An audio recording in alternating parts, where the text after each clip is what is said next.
Olá pessoal, a partir de agora, dando sequência ao nosso conteúdo, nós vamos começar a estudar os gêneros argumentativos, tá? Que são gêneros onde você defende uma ideia, né?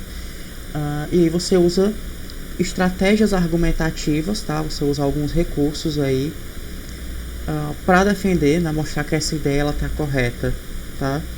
E hoje especificamente nós não vamos trabalhar, né, assim, o mais cobrado dos textos dissertativos, tá? Eu vou explicar direitinho para vocês vão compreender, tá ok? E ó, texto dissertativo, tá? É um gênero escolar ou acadêmico que se caracteriza pela exposição, análise ou explicação de ideias, dados e conceitos de forma intencionalmente objetiva, sem emitir opiniões que visem persuadir o leitor, tá? Só para deixar claro. Quando eu falo de texto dissertativo, né, tem o texto dissertativo expositivo e o texto dissertativo argumentativo, tá ok? E aí, ó, os dois é um gênero escolar ou acadêmico, tá? Mas esse que se caracteriza pela exposição, análise ou explicação de ideias, dados e conceitos, sem emitir opiniões que visem persuadir o leitor, é o texto dissertativo opinativo, tá? Então, ó, só para deixar claro, esse texto dissertativo que nós estamos trabalhando agora, ele é opinativo, tá?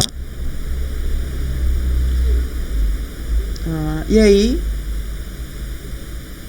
a estrutura padrão do texto dissertativo compõe-se de introdução, que apresenta a tese, tá? Quando eu falo de tese, eu falo da ideia principal, na ideia principal do texto. E aí nós temos o desenvolvimento, tá? Que é onde comprova-se o que foi abordado na introdução, ou seja, né, você usa os argumentos para defender que aquela ideia que está na introdução, aquela ideia principal, está correta, tá? E aí, além de se comprovar, né, que aquela ideia principal da introdução ela é correta, nós incluímos, tá, para isso, dados, informações, levantamentos e etc. Tá? E por último, nós temos a conclusão, tá, que retoma os principais pontos de vista. Retoma os principais pontos vistos, tá?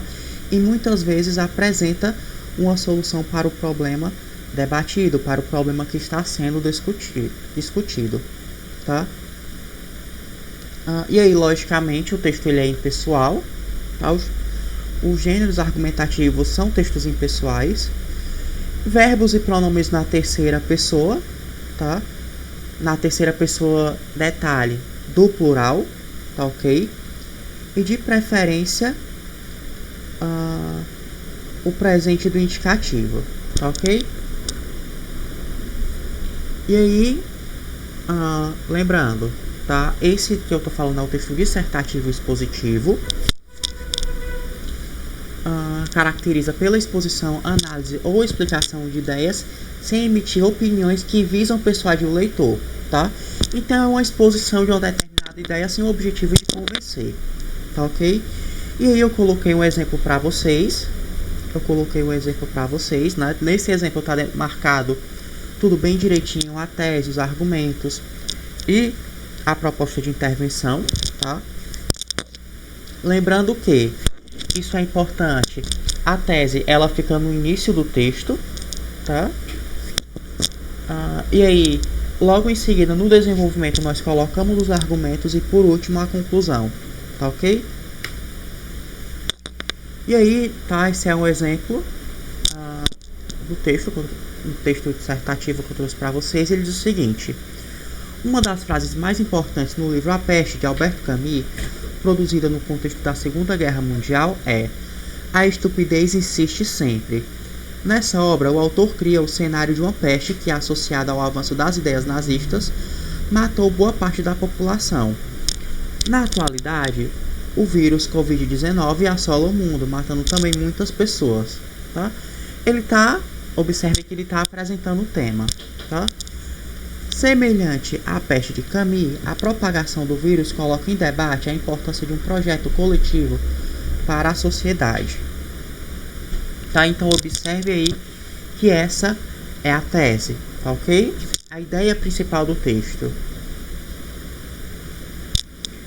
Primeiramente, e aí é um conectivo, tá? Primeiramente ele é um conectivo, ele vai conectando as ideias e também os parágrafos, tá? Destaca-se que a contenção do vírus só é possível se todas as pessoas e nações assumirem compromisso com a coletividade, tá? E aí isso é o tópico frasal, tá? Quando eu falo de tópico frasal, é a ideia principal do argumento que vai colaborar, né, para a ideia principal do texto, tá? Nesse sentido, tal esforço se mostra como um grande desafio, uma vez que a sociedade líquida é marcada por relações individualistas e fragmentadas, como ressalta Bauman em sua Sociologia. Isso pode ser observado no descumprimento da principal medida de profilaxia, distanciamento social. Parte da população e até a liderança máxima do país não estão evitando aglomerações, tá? E aí, observa qual é o argumento dele, tá? Fundamentação a partir de argumento de autoridade e exemplos concretos da realidade social. Então ele pega, né, palavras de filósofos, tá? O Bauman, por exemplo. E além disso, ele cita um exemplo concreto da realidade, tá? Citando uma figura pública, né? E também a população. Em segunda análise, outro conectivo. Observa o seguinte, ele colocou a ideia principal, né? Que a propagação do vírus coloca em debate a importância de um projeto coletivo para a sociedade. Depois ele vai começar a citar aqui os pontos importantes. Primeiro, o que é importante para combater o vírus? Né? Compromisso com a coletividade. Isso é o primeiro. O segundo, tá? É elaborar novas regras de convívio social, tá?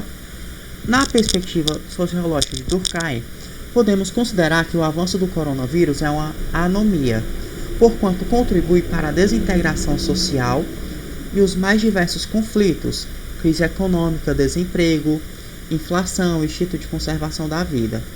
Contudo, se o processo de combate ao vírus é coletivo, a sociedade precisa estabelecer atitudes de solidariedade, por se tratar de uma doença que afeta a todos, independentemente de classe social. Tá? E aí ele usa que argumento?